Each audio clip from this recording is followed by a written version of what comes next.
Web TV Hindi में आप सभी को सुस्वागतम। जी हाँ, दिल्ली एनसीआर में जहरीली होती हवा को देखते हुए केजरीवाल सरकार ने यहाँ कृत्रिम बारिश कराने का फैसला लिया है।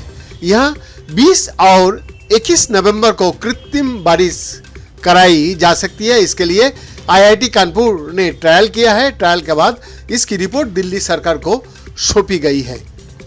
दिल्ली की पर्यावरण मंत्री गोपाल राय ने इसकी पुष्टि की। दावा किया गया है कि कृत्रिम बारिश की मदद से प्रदूषण को कंट्रोल किया जा सकेगा और प्रदूषण का स्तर भी कम होगा। ऐसे में सवाल है कि कृत्रिम बारिश क्या होती है, इससे किस हद तक प्रदूषण कम होगा, इसे कैसे कराया जाएगा और दुनिया के कितने देशों में इस पर जाता है। कृत्रिम बारिश क्या है?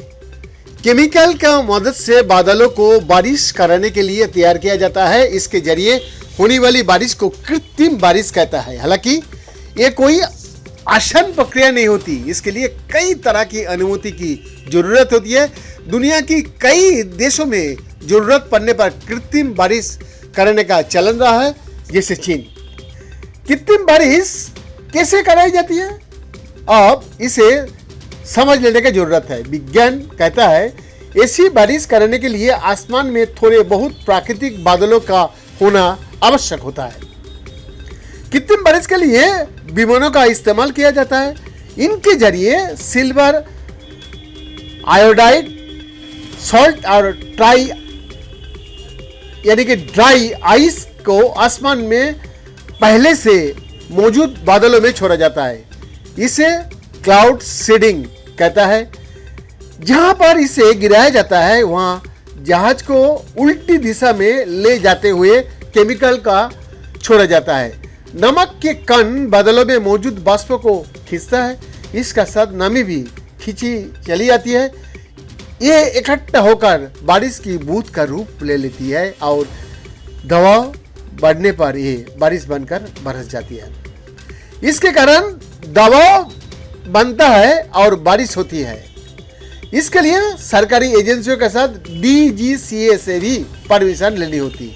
दिल्ली एनसीआर में कराई जाने वाली कृत्रिम बारिश का प्रोजेक्ट लीड आईआईटी कानपुर के प्रोफेसर महेंद्र अग्रवाल का कहना है कि जो वर्तमान हालत है, कृत्रिम बारिश उससे निपटने में टेम्पोररी मदद कर सकती है। इससे कुछ दिन से लेकर कुछ हफ्ते तक की राहत मिल सकती है। कई अन्य रिपोर्ट में कहा गया है कि इसके जरिए जहरीली हवा में कुछ हद तक राहत मिलती है, लेकिन ये बहुत लंबे समय के लिए नहीं होती। मानसून से पहले और बाद में कृत्रिम बारिश कराना आसान होता है क्योंकि बादलों में नमी ज़्यादा होती है, लेकिन सर्दियों में इनमें नमी कम होने के कारण क्लाउड सीडिंग उतनी सफल नहीं होती है। कृत्रिम बारिश का इस्तेमाल सिर्फ हवा को साफ करने के लिए ही नहीं, आग बुझाने और सूखे से बचने के लिए भी किया जा रहा है। कई देशों में ये प्रयोग जारी है। दुनिया में सबसे पहले कृत्रिम बारिश करने वाला क्लाउड सीडिंग का कॉन्सेप्ट 1945 में विकसित किया गया था। आज दुनिया के 50 देशों में इस प्रक्रिया का इस्तेमाल किया जा रहा है।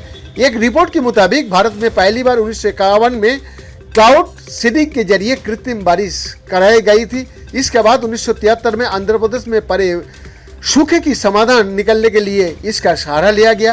फिर तमिलनाडु और कर्नाटक में यह प्रयोग हुआ। इतना ही नहीं, 2008 में चीन में बीजिंग ओलंपिक्स में 21 विमानों के जरिए क्लाउड सीडिंग की मदद से कृत्रिम बारिश कराई गई थी। बीएन का report, F TV Hindi, Delhi, Bharat.